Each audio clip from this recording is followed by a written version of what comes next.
So citing some of those scholars from within that community, I have done that in my work and tried to say, like, we didn't invent social theory, right? The Western Academy did not invent social theory. There have been other philosophies of, thinking about social systems and dismantling social systems and looking at inequalities and egos and, unpacking causes and conditions and other systems, right?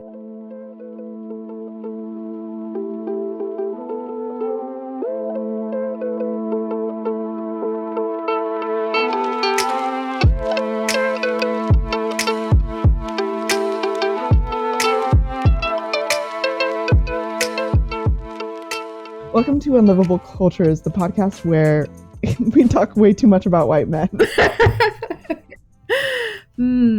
Are we centering white men too much when we attempt to uncenter them? I like it.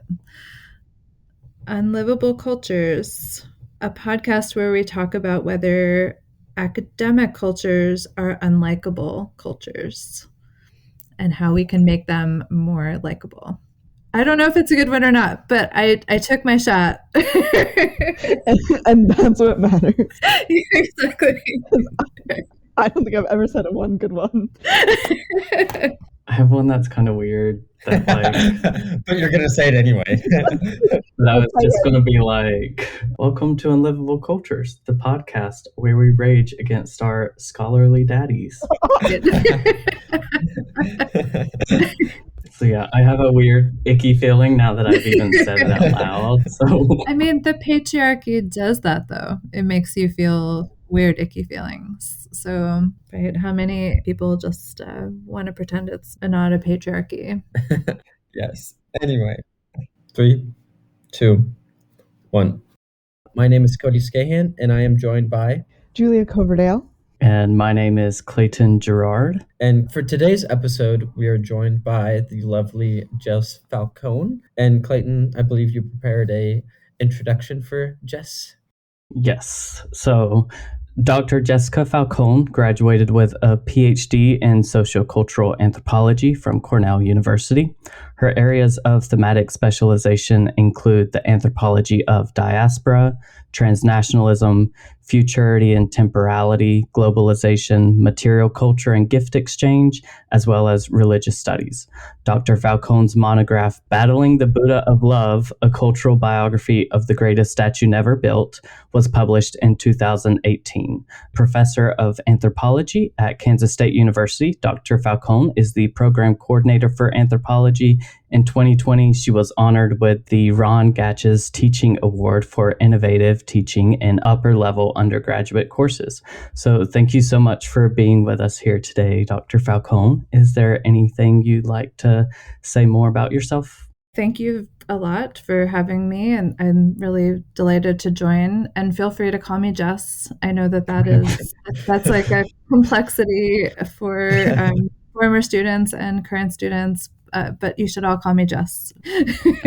Yeah, awesome. I was thinking about that earlier, and I was like, am I able to do Jess, or is it just going to be Dr. Falcone the whole time? I don't know. I guess we'll see.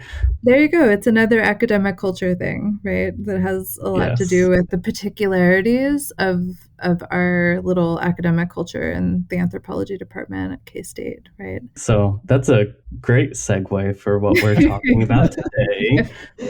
So a little context, I guess. Today is part 2 of a series we're doing on academia. If you missed the first part, we had a discussion with Dr. Lori Johnson about capitalism, profitability of academic publishing, shadow libraries, and the elitism of knowledge. Today, Dr. Falcone is talking with us about academic subcultures, citation practices, and how oppressions and privileges are reified in institutional practices and traditions. Practices of citation may seem a little out there for a podcast on unlivable cultures. So for a teaser, I thought I'd share a little from Sara Ahmed to kind of ground our discussion here in the beginning, which says citations are academic bricks and bricks become walls. So with that, I kind of just want to sit with how we're thinking about ivory towers and academic subculture and what these traditions and practices and power differentials mean to people traversing these spaces, I guess. Yeah, I think it would be fun. I'll go ahead and give a brief little overview of a couple of the works that we'll be mentioning. So the first article from Dr. Falcone that we will be referring to is called A Meditation on Meditation, The Horizons of Meditative Thinking in Tibetan Monasticism and American Anthropology. In this article, Falcone seeks to examine patterns of social norms between two sets of meditative experts, as she calls them, that exist within different regional, historical, and cultural contexts. The first is anthropologists at American universities, and the second is Tibetan Gelugpa monastics. Meditation is meant to lead to kind of a deeper understanding and deeper knowledge that helps people challenge the illusions around us. And Falcone prompts us to use the analytical tools of anthropology, not only in our research with the quote unquote other, or those that we're seeking to conduct research with. Falcone challenges us to use these analytical tools as anthropologists reflexively in looking at our own academic subcultures, the practices, norms, traditions we participate in order to engage in scholarship. By doing so, the tools of critique and analysis that scholars hone in their practice every day can then be used to hopefully better the cultures and academia we participate in and navigate. The second article from Dr. Falcone that we're going to be discussing is The How of Theory, the Kept Gift of Theory Itself in American Anthropology. Dr. Falcone draws on Mauss's theory of reciprocity and the how of the gift, or the spirit of the gift, to analyze the academic culture of American cultural anthropologists.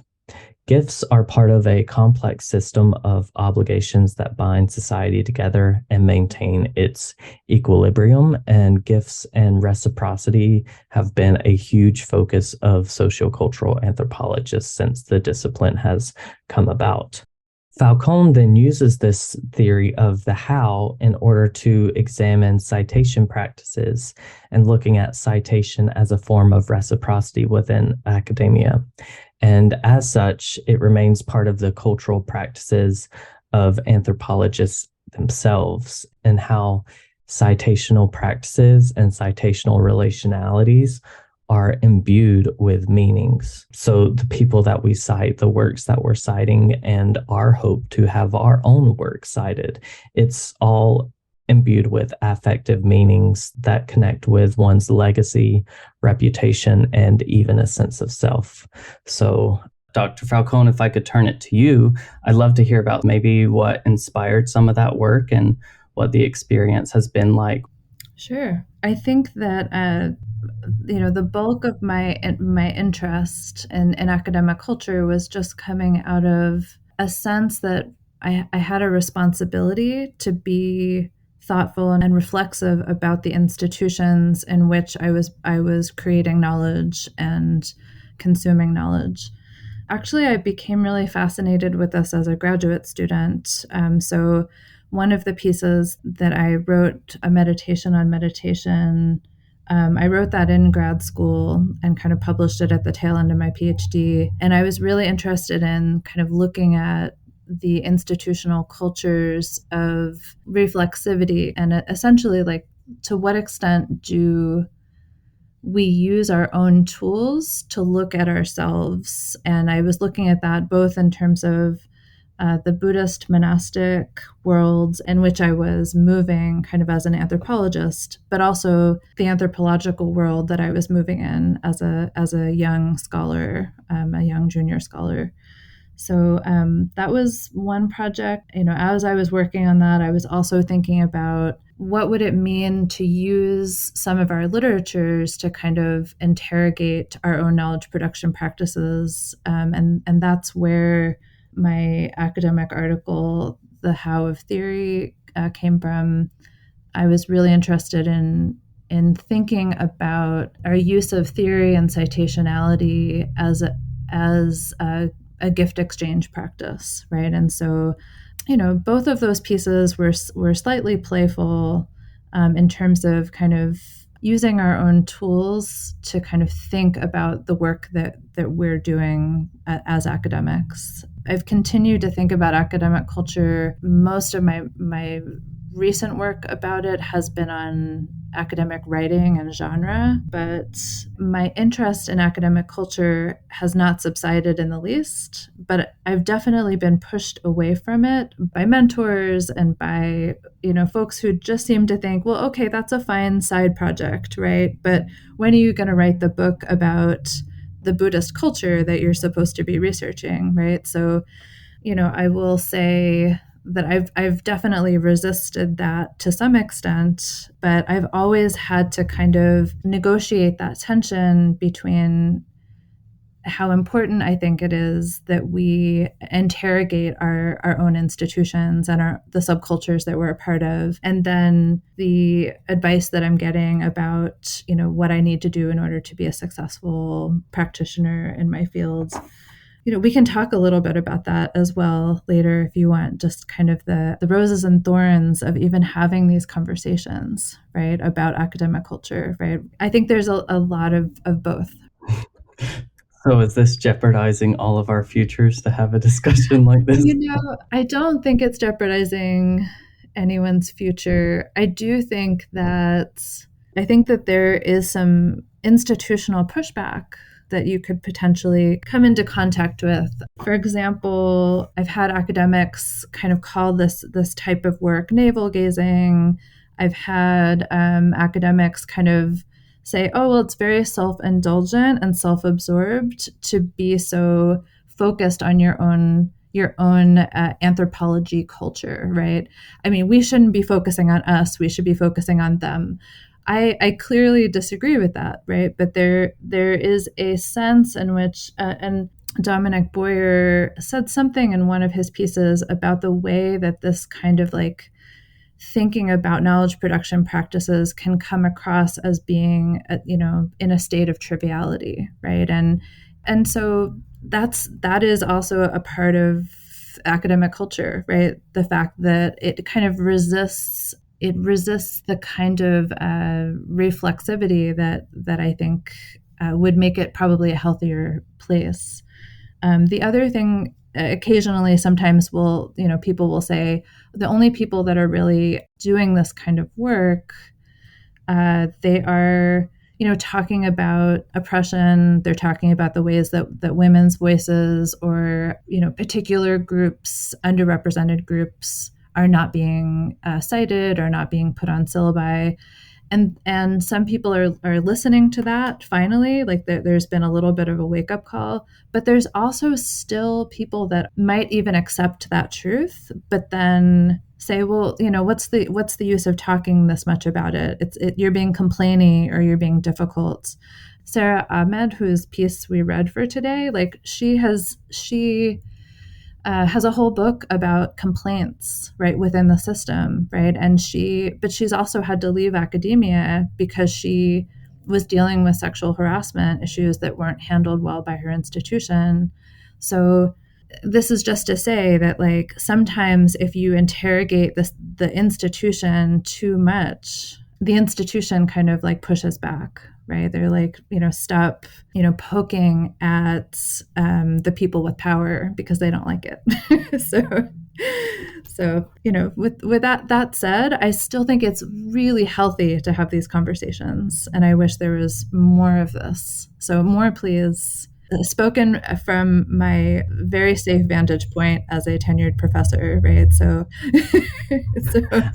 I mean, so take that as you will. It's kind of like therapy. Like, introspection is healthy. Like, to have that sense of self-acknowledgement and understanding. But I digress. I think that's really interesting that you mentioned about, comments from some people saying that this level of reflexivity and publishing and doing this analysis is kind of self-absorbed or navel-gazing and stuff, when it's like thinking of Ahmed's piece, the lack of this self-analysis of the institution is the reason why we have a lot of the power structures and hierarchies and inflated egos and all this other stuff that we do.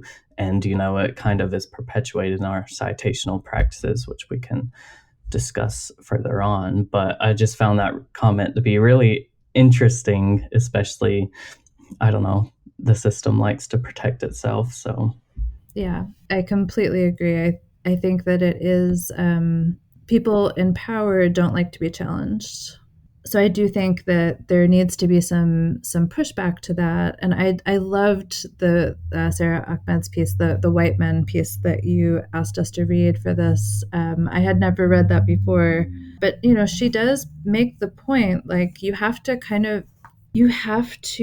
have a certain amount of courage to initiate these conversations. And she talked about how unsettling that can be. And I don't want to talk too much. I would love to know more about what you guys thought about that piece. But I really enjoyed her experiment in kind of not citing white men for one of her particular books, The Living a Feminist Life. And she talks about, how difficult that would be, right? As somebody, if you're citing yourself out of the story, right? If you're citing yourself out of the conversation, that's scary, right? And I love that as an experiment. I also loved that she said, look, I've cited a lot of white men in the past and I will in the future, right? So I'm not trying to like silence white men. I'm just trying to unsettle their dominance, right? And I think that is a worthy experiment, right? But she's right. It requires real courage. And I guess since we've talked about the piece so much, it's probably good to give a little overview of what Ahmed even talks about in White Men, which is a brilliant blog entry on her website, Feminist Killjoy.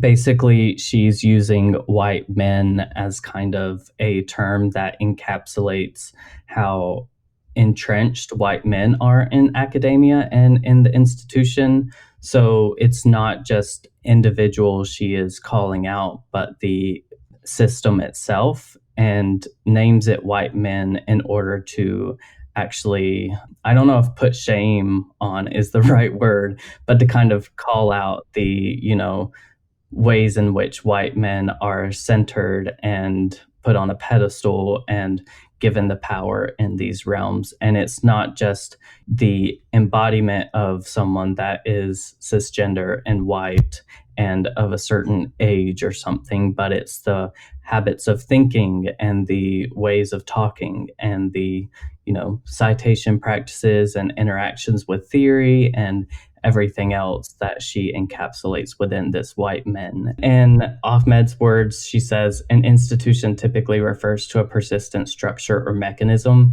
of social order governing the behavior of a set of individuals within a given community. And white men refers to this set of conduct and ideology and who is here, who's allowed to be here, who's allowed to speak, and so on and so forth. And then she goes on to kind of discuss, as we talked a little bit about, experimenting with works outside of the canon that most people feel like they have to cite. And she explores how this practice of what she calls citation relationality, I believe.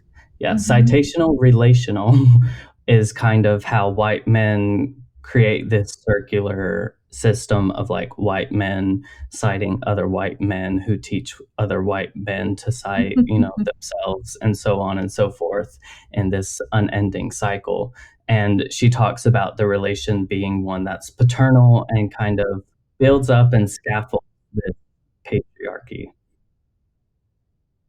Anyway, that's kind of where Ahmed brings us to, I believe, and I really appreciate Dr. Falcone's work on meditation and reflexivity and the, affective connections around theory and ways to really critique and analyze our own citational practices and theory making and exchange. So that's kind of what is grounding us in this discussion, but that was a little tangent I went off of, I guess. I did also really like the sort of experiment of not citing white men. I know Simone Howe in one of her books as well, the duograph's called like Wind and Power in the Anthropocene, something like that. Yeah, and in her book, she didn't cite a single white man, or maybe man in general, if I remember correctly. I can't remember. Yeah, her in-text citations, she didn't refer to any men. Yeah, exactly. So not to say she didn't draw on any, they may have been in like the bibliography at the end, but she didn't mention any man in the actual text of the book. Have you read that book, Clayton? Some of it, yeah. That's actually how I came across this blog piece, is because she said that, and I was like, that's interesting, because she referenced Ahmed, so I like looked in the bibliography and pulled up this blog entry and was like, man, this is a real gem. And that's a positive of the citation practices and the how of citations. Unintended. Yeah, exactly. But along with citing white men and everything, I think that kind of also connects to the reflexivity piece. Meditation on meditation. Yes, meditation on meditation, where you mentioned that essentially when talking about reflexivity within anthropology and within social sciences, a lot of people would bring up Foucault and using Foucault as a tool to be reflexive. And of course, Foucault was a white man. He obviously is this sort of very dominant sphere. It's hard to like not be in academia and, as you say, write about power without citing or somehow being attracted to the gravitational pull of Foucault as well as other thinkers. That goes to the citation practice, that goes beyond to how we think about theory, how we think about things like anthropology. And also, to me, it's really striking that some of the pieces that I was reading in preparation for this, talking about reflexivity within anthropology, and I was reading a piece, Sandgren, is that his name? Oh, yeah. Steven Sandgren. Yeah. Steven Sandgren. I did like the piece in general, but towards the end, I did notice that he was kind of being a little bit defensive too about practice of rethinking sort of anthropology being reflexive, and also just the sort of practice of social sciences where at times people are trying to move away from, example, old theorists, or saying that, oh, we've already debunked that, so we can move on to something else. And he was being defensive of going back to the old theories, the old ideas.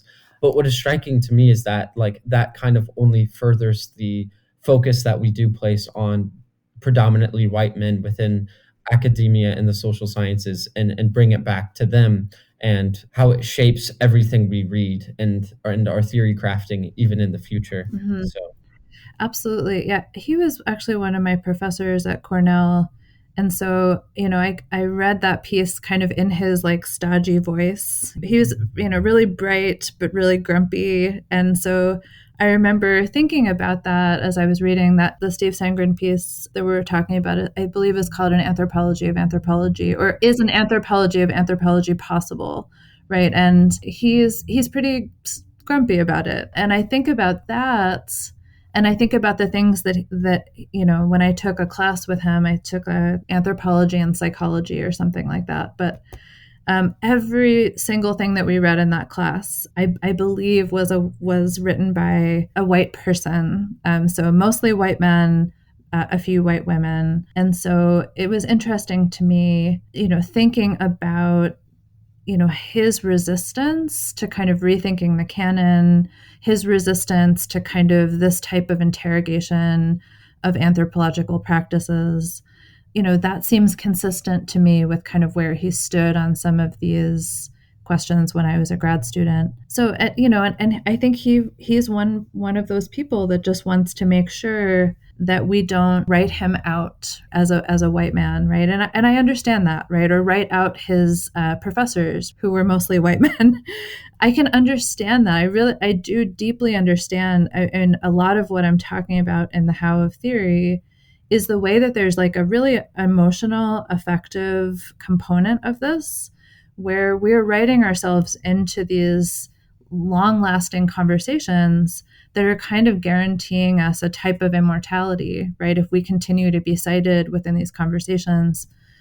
So it's not a small thing to fear that your professors or you yourself are going to be silenced. And so I see that in his piece, right? And I can see where that concern comes from. But I also think that we can understand that anxiety, But we also have to listen to the voices that are asking us to do better, right? So there's a Cite Black Women collective, for example, right? And there are all these calls to kind of decolonize our syllabi and decolonize our texts. And I think that we can do both, right? We can have respect for what came before us, but also insist that we do better. I hope that this generation, the folks that are training graduate students and folks like yourselves that are that are young scholars, right? You are being asked to do better, right, than the people that came before you. And I hope that there's momentum developing towards that. We do need to build a better field instead of just socially reproducing what was before. We can, make a better subculture than we have today. I think that's really interesting, especially how you highlighted the affective and emotional attachments in our work and our ideas and theories and the ways that we're cited and such. Like in our previous discussion with Dr. Jobson, we talked about kind of like the importance of publishing and how that's influential and like impactful, even deterministic of your career as a professor and getting tenure and such, but we didn't necessarily get into the affective dimensions of it. And I really appreciated you talking about where Ahmed talks about like the experiment of using was it only women or only women of color? It made me look at one of her other blog entries. What is it called? Problems with Names. And she talks about the very thing that you were talking about with the defensiveness in the institution. She says like calling out sexism is taken to be almost like projecting sexism because people don't want to act like it exists. So you saying that something was sexist is like you projecting it as sexist.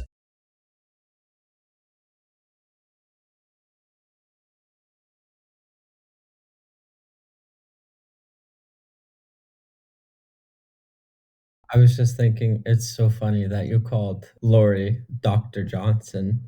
I mean, given our discussion at the beginning, you're in a book club with her. Do you call her Dr. Johnson in the book club?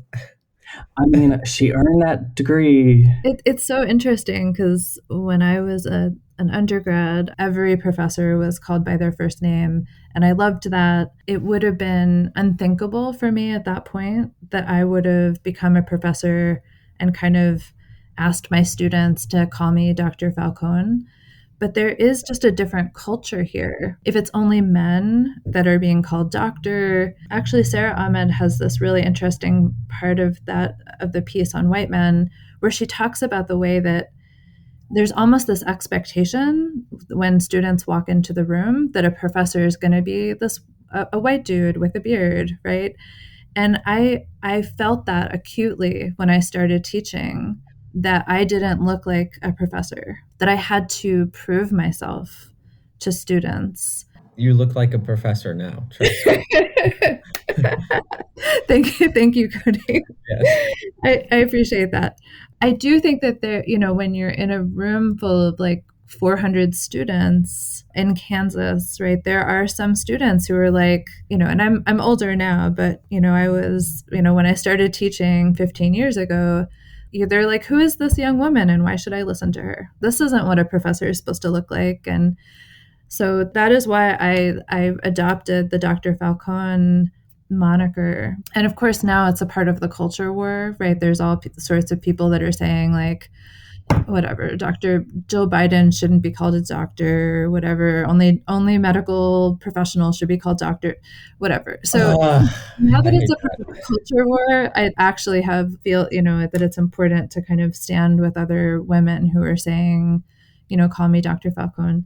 But you guys are not in a classroom with me. So this is all just to say you can call me Jess, but there's a reason that it feels right now to be called Dr. Falcone in the classroom setting, right? That it has something to do with, making sure that our our voices are being listened to and that we're unsettling the kind of stereotypes of what it means to be a professor. There's been a bunch of studies on that, but I felt it, like, and I have so many examples of like students that have really pushed me to prove my worthiness, right? And that can be very frustrating. And so, in some ways, just kind of saying like, look, call me Dr. Falcone, that's like a first part of that battle, right? That's the first skirmish in the battle of like, you should be listening to me as a person with expertise about anthropology. So sorry, that's such a side note, but there we go. Yeah, no, I mean, that speaks directly to, even how Ahmed opened the blog entry where she talked about the picture of professors at the organization who were all white men, and just like how that kind of image reifies, the structures that we have in place and kind of cements a lot of the stereotypes that we have.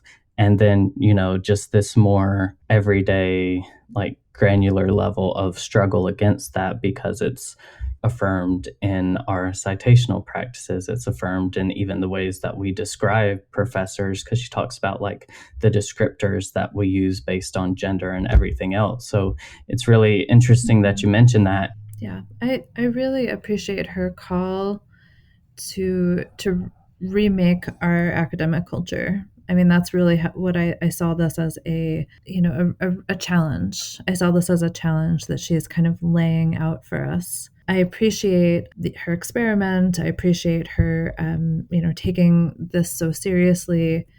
I appreciate that she recognizes how hard this challenge is, right? She doesn't make it seem easy, but I wrote down one sentence here from her piece. It takes conscious, willed, and willful effort not to reproduce an inheritance. So spot on. It makes me think about, in our white privileged culture, in our patriarchal culture, how many inheritances are invisible that people don't want to see, because their lives would be more difficult if they have to acknowledge those inheritances, if they have to acknowledge their privilege, if they have to acknowledge how much harder it is for people that are kind of outside of the center to do the same things, right? So yeah, I loved her piece, and I love that challenge. It made me think a lot, and I think this is the point, right? It made me think about my syllabi. It made me think about my pieces, right? It made me think about the work that I'm writing right now, right? I was like, gosh, have I cited any Black women in the book that I'm writing right now? I'm not sure. There's no reason. I'm not as radical in the sense that I'm not trying to write white men out of this book, but interesting Freudian slip there. But I do want to make sure to expand the canon and definitely make sure that I am writing in more people of color than I would have otherwise, right? So I take that challenge seriously. The book that I'm writing is about Japanese Americans.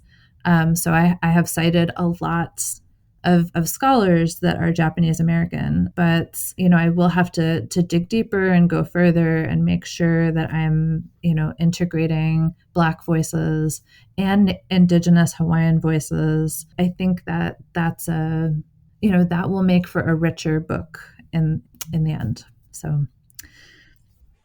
It's also interesting that you brought up the white privilege connection to inheritance, because I don't know if you've read it, but Ahmed has like an entire essay on the phenomenology of whiteness, and that's what she uses to describe privilege as an inheritance, and kind of not just an inheritance of like objects or traits, but like styles and capacity and proximity to things, which, considering that and how we were reading the article, it really comes through that, even though she's talking about more feminist scholarship and consulting with feminist voices and utilizing and highlighting feminist voices, it's also an issue of race and also class and other things. And even in phenomenology of whiteness, she talks about how even people of color that join institutions or that are recruited and stuff, like there's a certain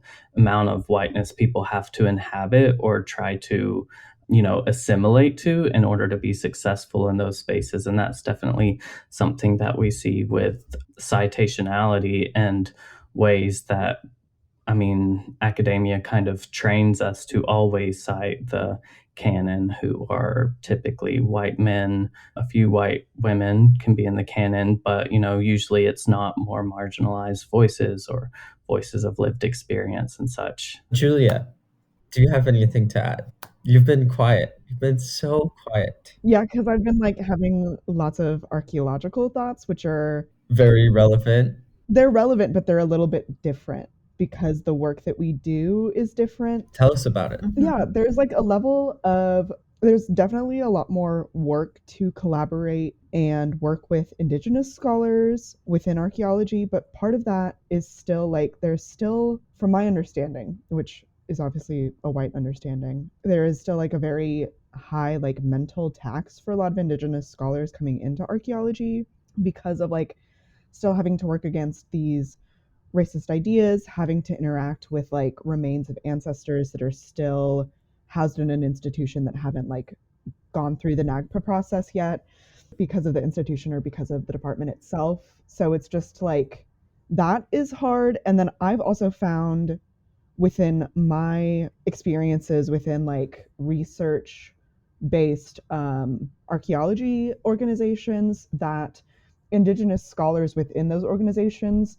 oftentimes have like a vastly higher, there is much, much more work put upon them because they're often like one or two out of a cohort of white people.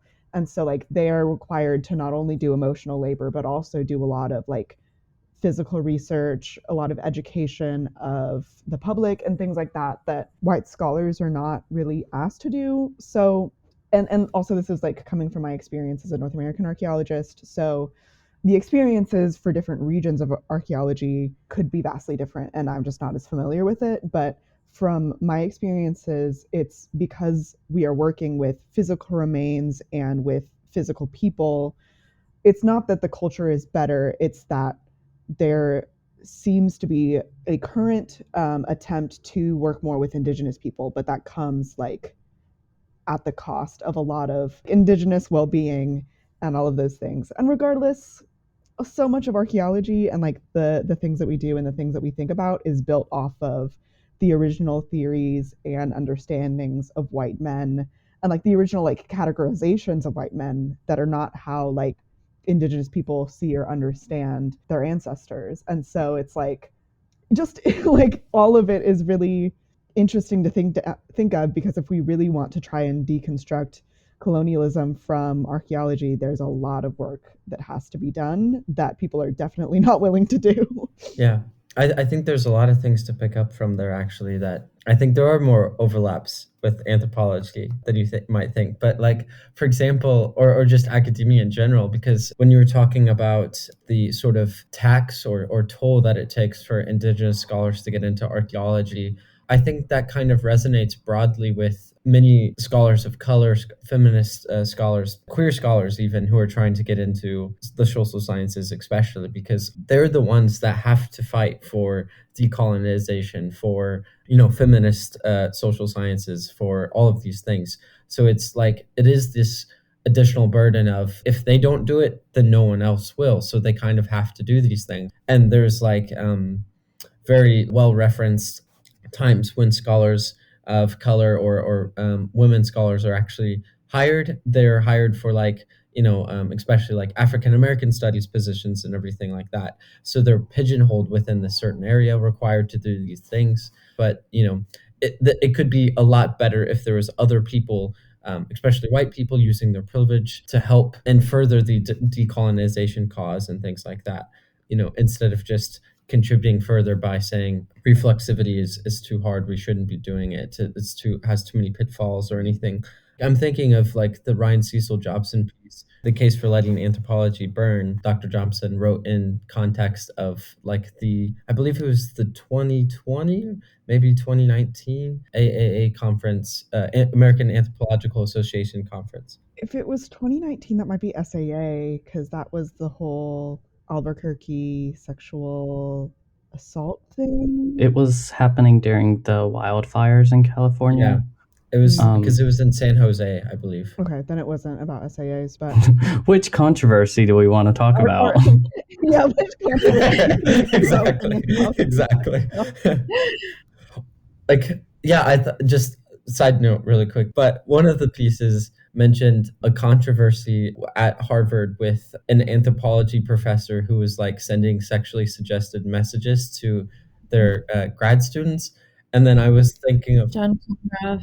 Yeah, John. Yeah, and then I was thinking of like, so that this one was talking about it happening in 2013, but like in the controversy coming out then. But there's also one with Komarov, like like 2 years ago or last year or something. So it's just like, it's like, I see what you're saying. Right, there was a let's see. I guess he maybe was an archaeologist or bioarchaeologist at Harvard who also was accused of sexual harassment. I do think that this is, there's all sorts of really good, interesting, important things here, including just the fact that these conversations and like, citing Black people doing the work should not be on the backs of the people that are already kind of underrepresented, and the people with power should be having these conversations, right? And so pushing for that is really important. So yeah, the fact that Julia, you said that a lot of Native archaeologists are just exhausted and put upon that we need to do better, right? So that is a challenge for the discipline.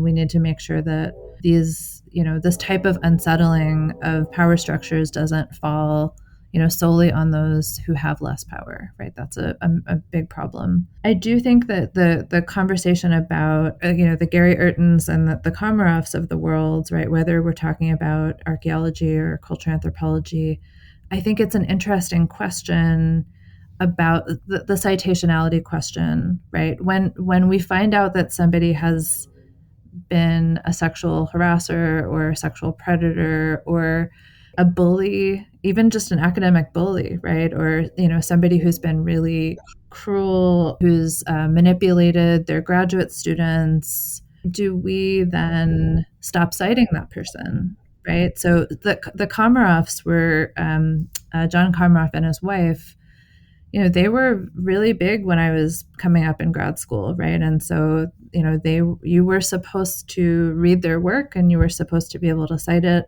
Do we write them out of the canon now? Do we try to make the canon bigger to make sure that we're not just citing, people with institutional power? And do we curate the canon of citationality to kind of write out people that are, I don't know, for lack of a better word, kind of canceled within the discipline? I haven't thought very much about this, but I think it's an interesting question.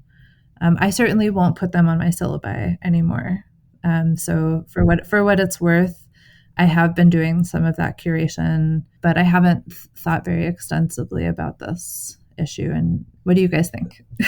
I'll try to be very brief with this. At one point, I don't remember where this came from, but I came across the sentiment that someone shared that in most cases, no one is necessarily indispensable. And oftentimes you can find easily from another scholar, especially someone perhaps that comes from a underrepresented background in academia or marginalized background in academia, like if they're a person of color or if they're queer or if they're a woman, they'll have contributions that are similar or touch on very similar topics that you can instead like use them. And then it's, in my perspective, in most cases, it's not going to be this like scientific or truthful like sort of loss of, it's not so much that like in most cases the academics that are super popular or super cited a lot, except in perhaps maybe exceptional cases, it's not so much that they're like have this contribution that's like completely unsurmountable, or that some other perspective that's similar but maybe not take the exact same tack can't have similar effects as. So that's just kind of my perspective. So I think for me, it's not such, I don't have so many problems with being like, okay, I'm not gonna like read this person, I'm not gonna cite them, I'm not gonna, you know, do anything like that personally. There's a lot of questions over like cancel culture and not giving them space to like either grow or for the like some clarification to be brought, and then potentially ruining their career and livelihood on the basis of that, which of course is also fueled by the fact that we live in an extremely predatory capitalist system that makes it, you know, very precarious lifestyles for almost everyone. So there's a lot of complicated factors with that, I think, that definitely need to be also acknowledged and thought about. But yeah, I don't have an answer either, but that's just kind of some of my thoughts. I also think like Google Scholar is everybody's friend, because you can find other articles that have cited that same work, and built off of it, or, you know, debated against it. And I think that kind of similarly to what Cody was talking about, the reasons that we distance ourselves from certain academics, I think, really needs to be taken into account when we talk about if we're going to use this work or not, because obviously I don't really think we should be using the work of like the Komarovs of the world. But there are, you know, a lot, as we're kind of talking about today, there's lots of marginalized academics who have a much more magnified lens on them and looking for something out of place to get them removed from the institution and their voices to not be heard or respected anymore. And so I think that that's something we need to take into account when talking about these. But also, like, from my own personal experiences, like within queer studies, it's not that we've avoided talking about Foucault because we don't like Foucault. It's just hard to understand Foucault. I just don't like how he writes. And but like in Dr. Weaver's Intro to Queer Studies course, like he specifically like talked about some of the stuff that Foucault talks about, but used scholars, like queer scholars of color, that kind of build off of what Foucault is saying, and is also just easier to understand. So I think that like that's just an example of not necessarily like a place where it was really, we really can't use Foucault's work, but just like using somebody else's work was both like helped people understand and kind of highlights that we can do that in the future with. And I think this also really provides an opportunity to practice a lot of the reflexivity you talk about in the meditation piece, because, you know, what is the purpose of including this source or this material in syllabi or as a citation or something else? You know, is it just because it's part of the canon and it's part of this theory that we're creating? Or, you know, is it actually something that is necessary to know and understand? I feel like in the hard sciences like biology and stuff, there's more facts that you have to like deal with, versus in social science and humanities, it feels like a lot more perspectives and like ethnographic findings and theories of interpretation and such. So, I mean, I had this whole existential / identity crisis after graduating. Don't we all? Especially in the midst of COVID, where I found myself being catapulted back into more conservative environments where it was kind of gaslighting of like, oh, you just learned a lot of liberal propaganda in college and none of it's actually real or matters and stuff. But like, it did challenge me to take a hard look at like, you know, what are just norms of academia or things that are taken for granted to like, you must know and understand, and are there ways that those theories and ideologies foreclose certain ways of thinking about things? So like, is it, I mean, Foucault's work on biopolitics and biopower is extremely important and provocative. And if you want to be able to understand anything hardly that's been written in the past 50 years, you have to understand it. But like, are there even ways that those theories have foreclosed us to think about certain things or influenced us to like approach these different topics in different ways? So I mean, like, that's kind of the point is to like build off of the scaffolding previous generations have made, but like that is also part of the reflexivity and the challenge that you prompt us with, is to kind of take this seriously of what is absolutely necessary and valuable and irreplaceable, as Cody was talking about, and what's not. Way to use that trauma, Clayton. Thank you. I've been practicing. It's called therapy. Recommend it to anyone.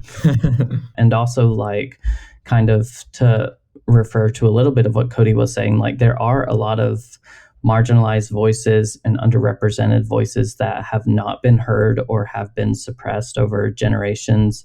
And not to say you can just like go off of them because they talk about it better, but like, are there different ways of thinking about things that people with lived experiences or people of marginalized groups have thought about it that could be more useful, but it's not directly in line with Foucault's biopower. So like it's not given the same capital that we assign Foucault's work. Anyway, those are just some thoughts that you prompted, or your question prompted in me, is kind of like circling back to this reflexivity piece and taking that challenge seriously.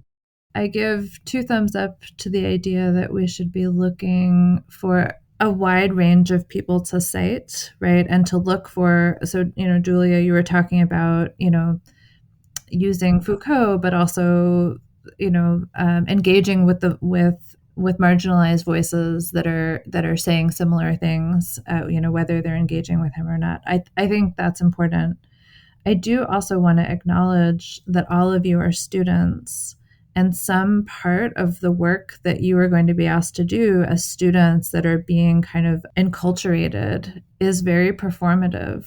And so you're going to have to think about the performances that your professors are going to ask you to engage in, right? So, what's in fashion, like who has a reputation, who's, buzzworthy these days, right? And whether that means, I think you should be thinking about those things, but maybe not fetishizing those things, right? So in the sense of kind of like, well, okay, I have to perform my expertise for this professor in this class, and I'm also going to think hard about what this professor is reproducing by forcing me to read these particular people, right? So I think that you have to walk a really difficult tightrope in that you as students don't have full power yet, right? But I think you're asking really important questions that show that you are, not kind of thoughtlessly reproducing social norms, right? You might have to bend in certain ways in order to, make it to a point in your career where you have more power, but it's a negotiation. You don't have to fully capitulate, but you also don't have kind of full agency as students. And so I just want to acknowledge how much harder these sorts of things are for you guys and the places that you are in your careers as compared to where I am, right? I don't have to bend as much. I have a lot more agency. I have a lot more power. So I think you're asking really good questions, but don't be too hard on yourselves. If you are writing your dissertation and your professor says you have to cite these 20 white men, you have to decide which battles to pick, right? So maybe you engage with some of them. Maybe you push back a little bit. Maybe you add a bunch of Black women as well, right? But you don't have full power yet. And so I just want to acknowledge that. And you're in the process of being assimilated into the collective, right? That's a precarious position. You have to pick your battles always in academia. And so you have to decide, where you're going to take your stands. Just to give you an example, I talk about in the meditation piece, I talk about the ways that I want to be reflexive about the institutions in which I'm knowledge building, right? And I have this fantasy of how my dissertation will allow me to tack back and forth between the content that I'm researching, right, the Buddhist community that I'm researching, and the community, the knowledge building community in which I'm working, which is my anthropology world, my own culture. And I did that in my dissertation, but I got a lot of pushback from one of my professors. And then there was absolutely no interest in that from any editors when I was making it into a book, right? So there were places where I took a stand, and then there were places where I backed down, and I was like, well, if I want this to be published as a book, I need to let this part go, right? I still feel like the exercise was incredibly important, and I think it helped me to build a better dissertation. But all of that was written out. All of the reflexivity about academic culture was written out of the book. It was completely taken out because that was not welcomed by editors. So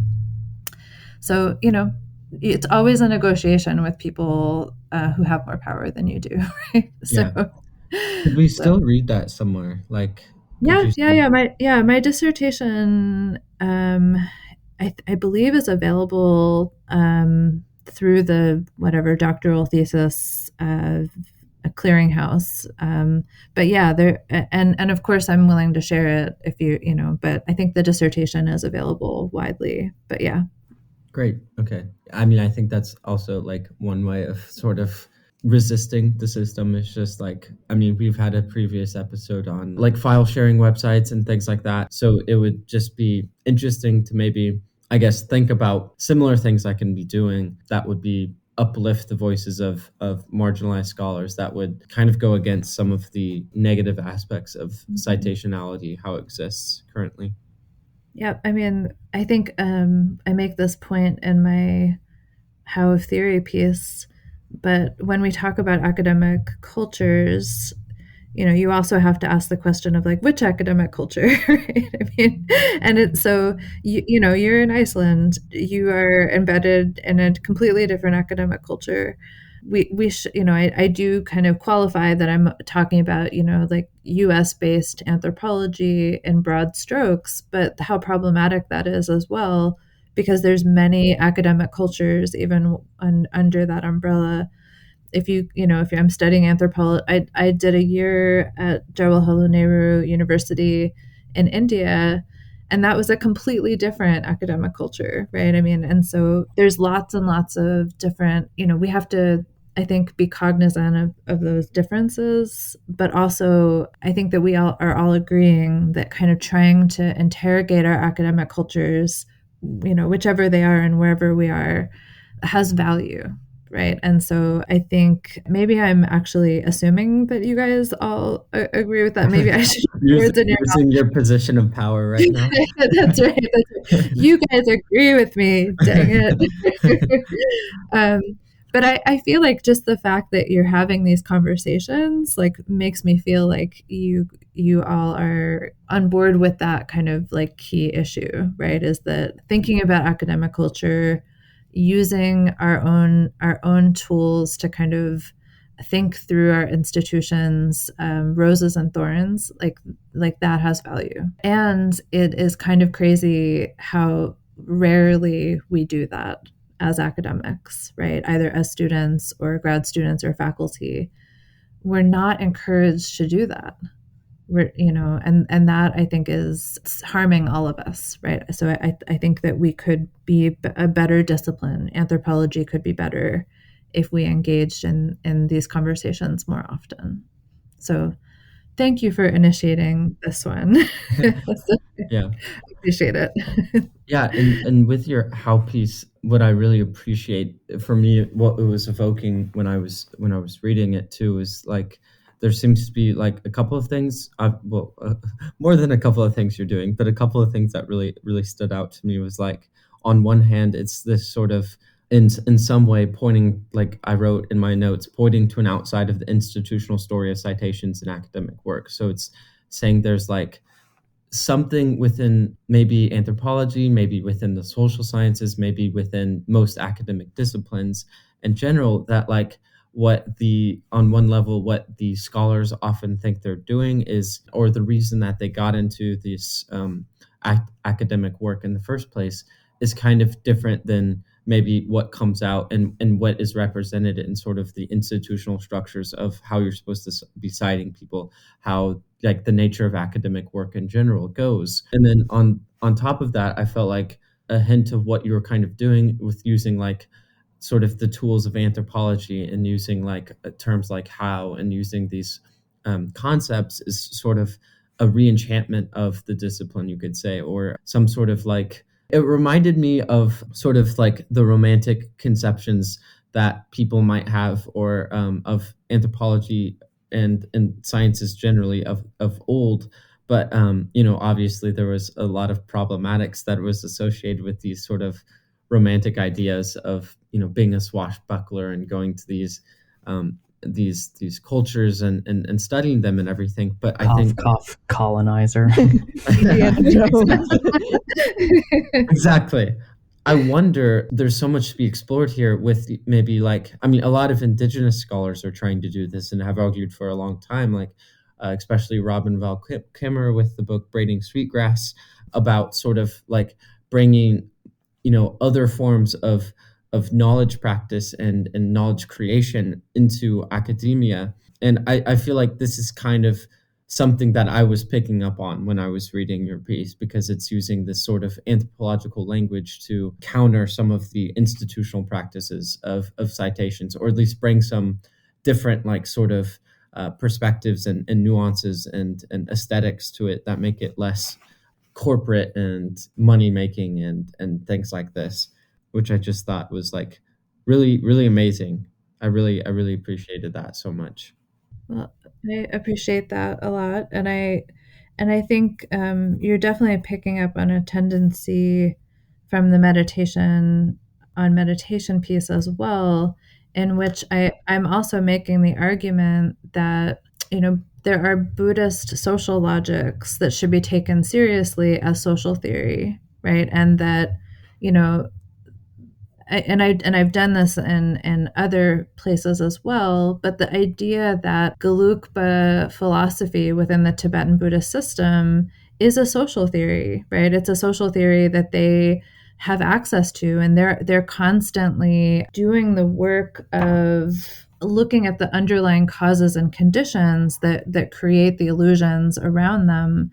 It's social theory, right? And so I do think that it is really important to kind of look at other cultures, particular philosophies and social theories. So I also don't fetishize that. Like anthropologists and Buddhist monks and nuns are not necessarily using their own tools to dismantle the social structures that they're embedded in to their own detriment, I think.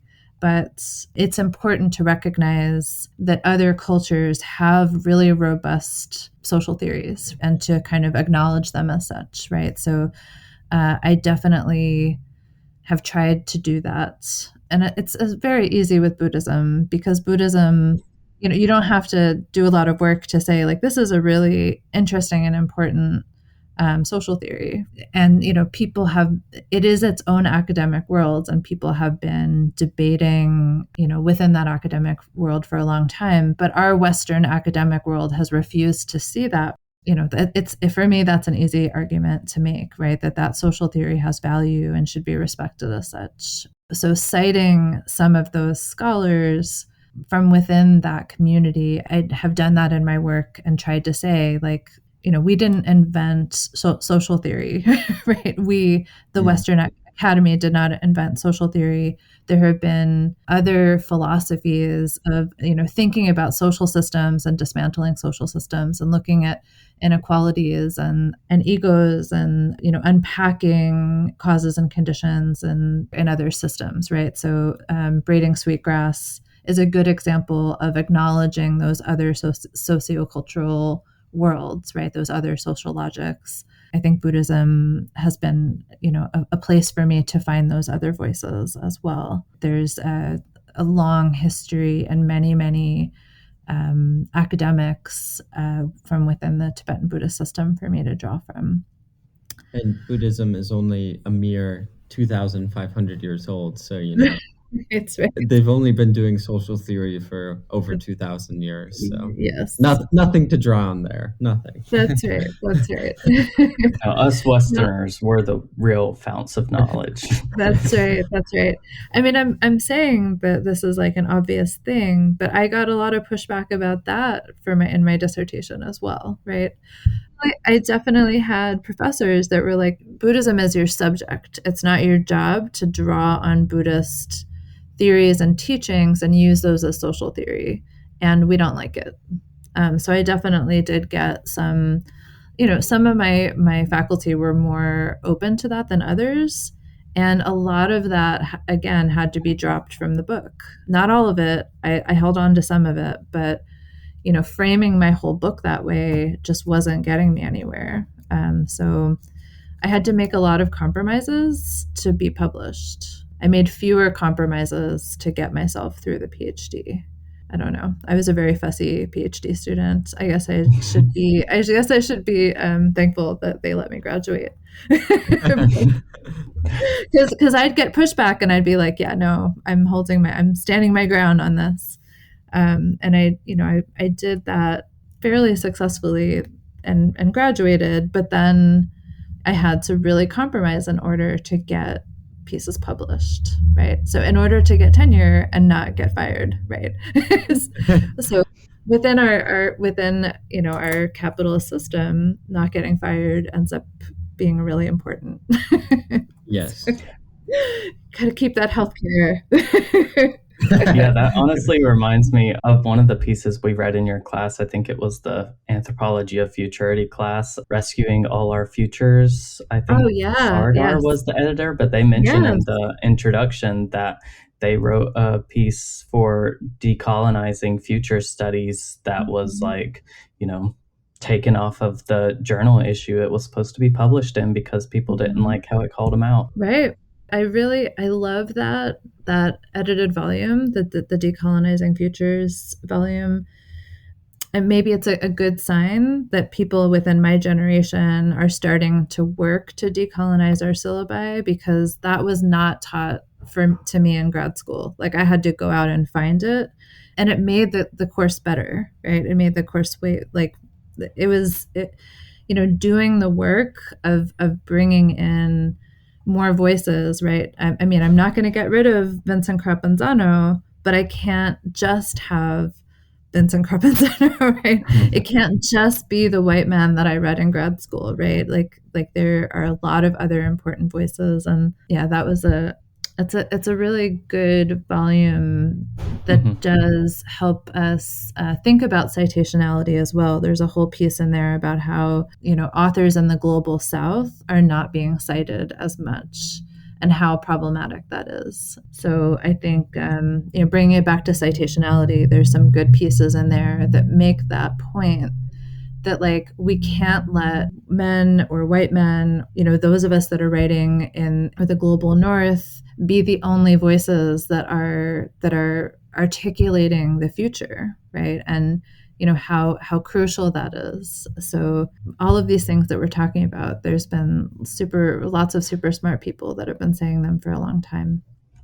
Thinking of citations, I guess, it's something that I've really been sitting with a lot lately because, or going back to what both you, Jess, and Cody were saying earlier, I was reading a piece called A Question of Justice, which is kind of an Indigenous critique of critical suicide studies, which is very thought-provoking, and I've gone back to the piece a couple times now, but they talk about how important it is. Kind of reminds me a little bit of Lisa Stevenson's book, Life Beside Itself, where they're talking about, not just saving life in a quantitative statistical way, but what does it mean to make the world livable and to make life worth living for people.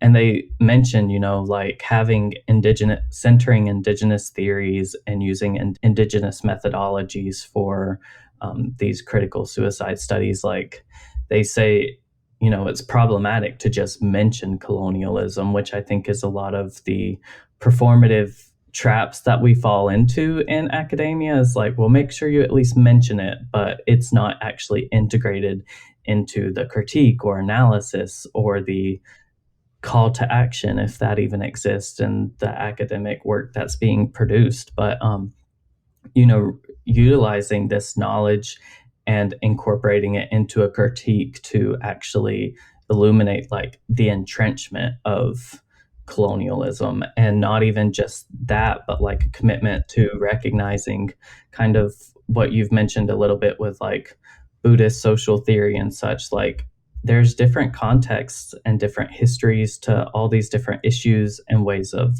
approaching issues, and like recognizing the place-based aspects of these knowledges and relationalities, and also in that work having a commitment to decolonize our approaches, and have some commitment to solidarity and sovereignty and like self-determinism and these values that are decolonial. And a lot of the work that they're doing is drawing on like works like Eve Tuck's Decolonization is Not a Metaphor, which is an extremely insightful piece if anyone hasn't read it. But like recognizing that citing is a huge piece, and they do mention like having a dynamic citational practice to incorporate all these different voices, but also like incorporating different regions. How you mentioned like people in the global South often aren't incorporated in these discussions. Like that's a huge controversy in disability studies for the past few years, is how different disability studies looks for the global North versus the global South, and what we even consider a disability or a debility. And in a lot of ways in the West, like mental health is pathologized as a psychiatric condition or something, versus like scholars in Palestine who have really been pushing back on this, because a lot of NGOs come in and try to treat anxiety and depression and PTSD and all these other things like it's a mental illness, whereas they're like, no, this is a political determinant of health. Living in a constant war zone in these like open air prisons in Palestine is the harm that's being done. Like coming in and prescribing antidepressants isn't going to solve the problem. So it's really reckoning with how different lives are and experiences are, and how our theories should be accountable to that, I guess is what I'm trying to say. Nice. Yeah, accountability is a nice way to put that. I appreciate that. That was a whole rant. No, it's important. Another really good example, I think, of what we're talking about. Thank you so much for joining us and for this great conversation. I've really appreciated it, and I feel like I've learned a lot, have lots of things to think about, strategize over, talk about how we can stick it to the man, the white man. There we go. And challenges to rise to. Maybe there is no way to fix it, but as somebody who is I maybe naively believe that we can fix it from the inside. And am I being overly optimistic? Maybe I have a tendency to do that. But I want to believe that we can make anthropology better. And we can make academic cultures better. Dare I say, make academia great again? Oh no! Oh my God, no! I'm not dare to say that. The real MAGA that we should care. No. No. And actually, what that makes me think of is that anybody who throws nostalgia at us, as in like it used to be better back in the day, that person is probably lying, right? Exactly. It was not better back in the day. Even when we had more funding and we weren't quite as precarious, and when there wasn't as much corporatization of the university, it was like white men all the way down, right? So it's never been good. How can we think in a more utopian way about the academic cultures that we want to build? Well, awesome. Thank you so much for joining us, Jess. I will say it. I got it right this last time. It was great to talk to you. Thank you for the work that you do and how you've taught us about academic cultures. How you learned us. Yeah. Yes. Honestly, this learned was us real good. it was my pleasure to be here. I really appreciate the invitation, and I just appreciate the three of you are initiating these conversations.